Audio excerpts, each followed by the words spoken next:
ربنا يا ربنا ربنا يا ربنا ربنا يا ربنا ربنا يا ربنا.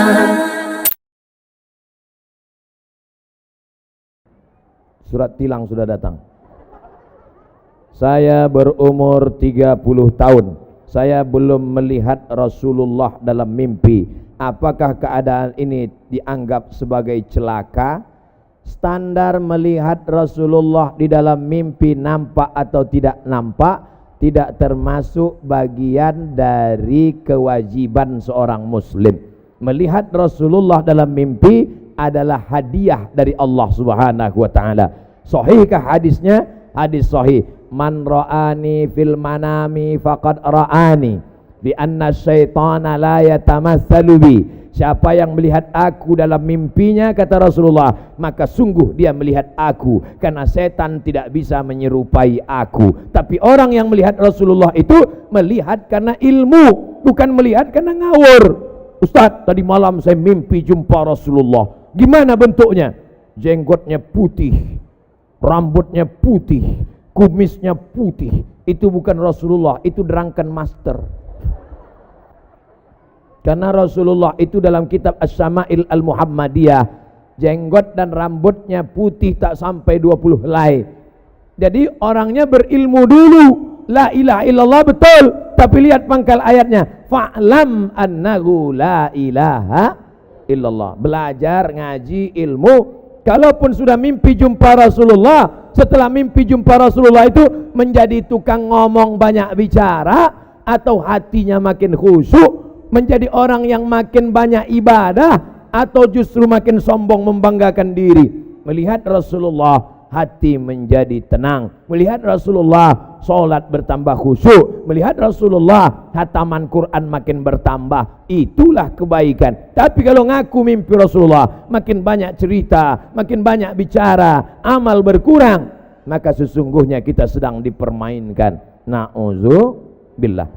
Amalan apa yang paling disukai Allah?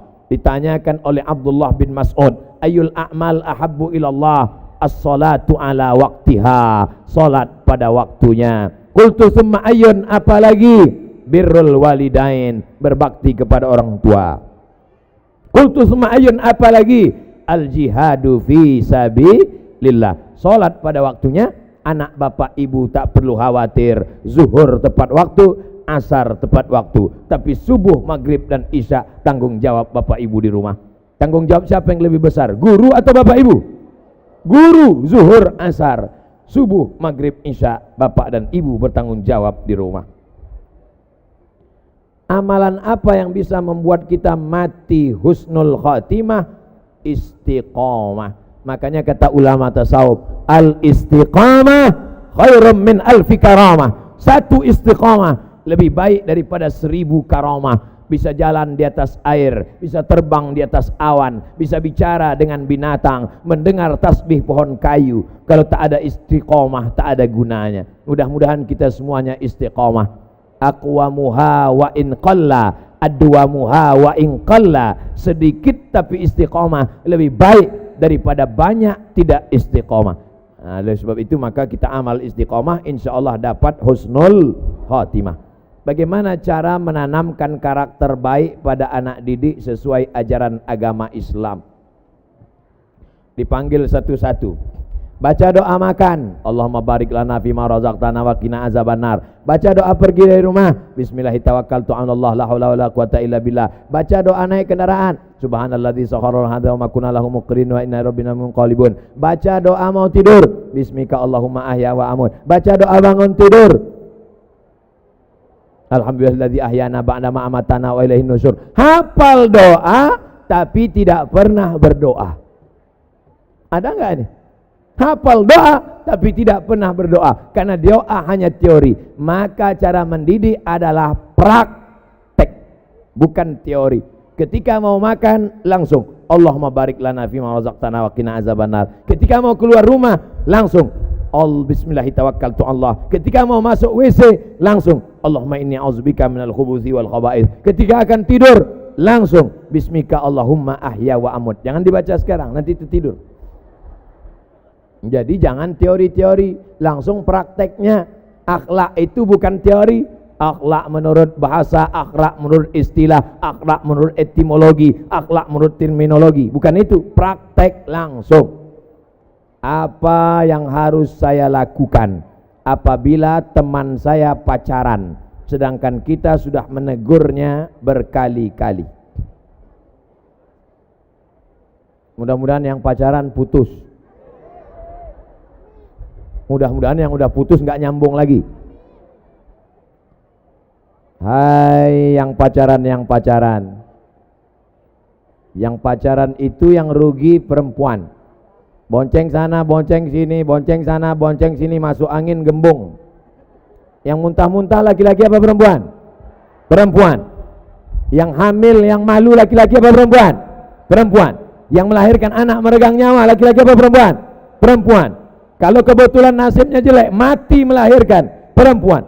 Maka kalau perempuan tidak mau, mustahil laki-laki bisa pacaran. Kalau kau gagah perkasa, bukan dengan badanmu yang berotot. Kalau kau gagah perkasa, bukan yang berani membonceng. Kalau kau gagah perkasa, datang ke rumah ayahku, katakan kupinang kau dengan bismillah. Kalau kau gagah perkasa, datang ke rumah, bawalah seperangkat alat sholat dan kitab suci Al-Quran. Oleh sebab itu maka pendidikan agama menjadi modal utama. Tapi kontrol orang tua juga luar biasa. Mudah-mudahan anak-anak kita diselamatkan dari pacaran-pacaran. Apa yang lebih baik kita lakukan apabila ketika pelajaran berlangsung, langsung terdengar azan? Apakah kita hentikan pelajaran atau nunggu belajar selesai baru sholat? Yang paling bagus adalah serentak pemahamannya 3. Guru di kelas, siswa, dengan yang buat jadwal. Jadi kalau 3 ini serentak seragam, insya Allah ketika jam pelajaran berakhir jam 12, jam 12 lewat sekian azan 11.40 ke 12.30 menit, oke, tak masalah.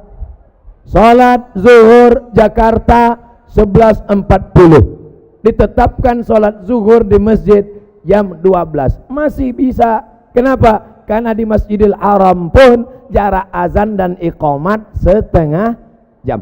Maka insya Allah kalau disepakati begitu, tidak akan ada murid yang mau keluar kelas. Permisi bu, mau kemana?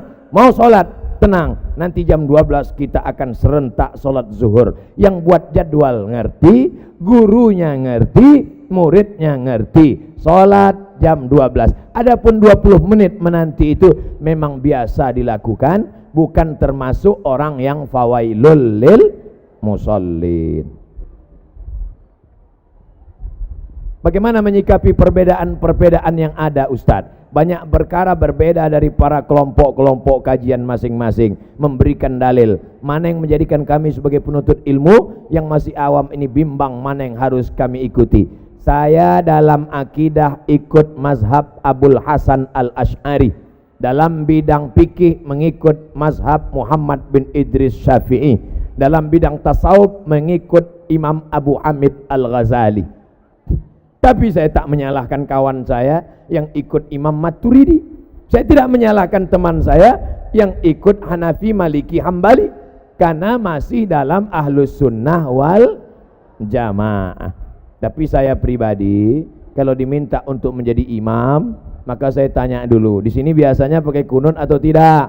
Pakai Pak Ustadz, saya maju. Di sini pakai kunut atau enggak? Enggak Pak Ustadz, saya batuk cari imam lain. Karena saya kalau subuh pakai kunut. Dulu yang orang kelahi, ini pertanyaan zaman dulu. Yang kelahi antara kunut enggak kunut itu dulu. Sekarang orang udah enggak kelahi lagi masalah kunut enggak kunut, karena sama-sama enggak sholat subuh.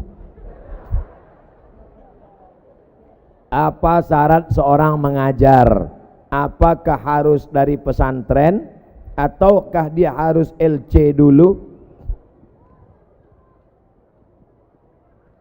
Istri bapak hamil. Istri bapak hamil. 9 bulan 9 hari, kurang 1 hari lagi. Tiba-tiba mules. Papa mules pak.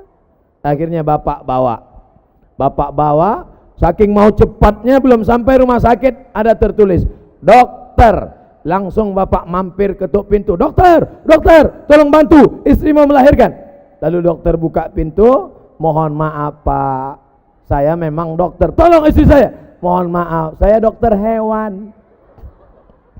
Bapak mau nggak nyerahkan istri bapak ke dokter hewan? Tidak. Karena menurut bapak ini bukan ilmunya. Bapak takut menyerahkan istri ke dokter hewan karena tidak sesuai ilmunya menurut bapak. Padahal nyawa satu orang. Mengapa bapak mau mengikhlaskan amal bapak tidak bermakna pada orang yang tidak mengerti agama? Idza wusidal amru ila ghairi ahlihi fantaziris sa'ah. Kalau kau berikan sesuatu pada orang yang bukan ahlinya, maka tunggulah kehancuran. Maka kalau dalam bidang agama, serahkan kepada kiai, tamat pondok pesantren, tamat dari UIN, tamat dari Universitas Islam, tamat dari Al-Azhar, dari Ummul Qura Makkah, punya standarisasi mengajar. Kalau tidak, kita khawatir dhalla wa adalla. Saya tidak mengatakan mesti alumni Azhar, enggak. Dari UIN Ciputat, dari IAIN, dari Sekolah Tinggi Agama Islam, dari pondok pesantren. Ini baik. Tapi mesti keahlian. Kita naik pesawat, tiba-tiba ngomong pilotnya, mohon maaf pilot yang asli sedang demam, saya sebenarnya super angkot untuk coba-coba. Mau nggak naik pesawat? Walaupun gratis, saya yakin turun semua itu. Sedangkan untuk naik pesawat dari Pekanbaru ke Jakarta aja kita nggak mau. Kenapa ibadah kita, sholat kita, puasa kita, akidah kita serahkan pada orang yang tidak mengerti agama? Kenapa demikian? Maka penting mencari guru. Al-isnad minad din, kata Imam Abdullah ibn al-Mubarak. Sanad itu bagian dari agama.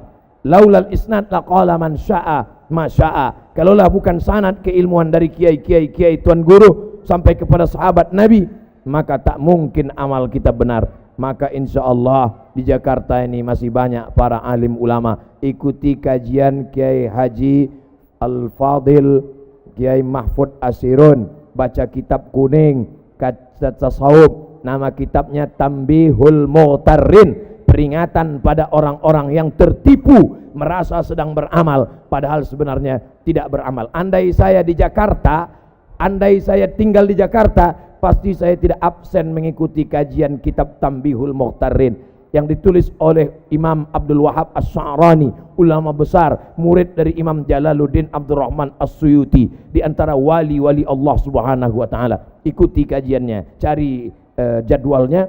Nama kitabnya Tambihul Mughtarrin. Itulah beberapa pertanyaan.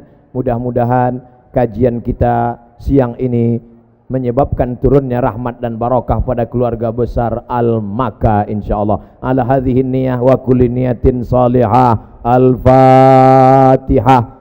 A'udzu billahi minasyaitonir rajim. Bismillahirrahmanirrahim. Alhamdulillahi rabbil alamin. Arrahmanir rahim. Maliki yaumiddin. Iyyaka na'budu wa iyyaka nasta'in. Ihdinas siratal mustaqim. Siratal ladzina an'amta 'alaihim ghairil maghdubi 'alaihim waladdallin. Amin. Puncak dari pengajian adalah doa, karena majelis kita ini diaminkan oleh para malaikat. Aminkan doa Kiai Sahibul Fadilah Kiai Haji Mahfud Asirun. Aminkan, khusyuk, mudah-mudahan Allah mengabulkan doa kita. Terima kasih. Assalamualaikum warahmatullahi wabarakatuh. ربنا يا ربنا ربنا يا ربنا ربنا يا ربنا ربنا يا ربنا ربنا يا ربنا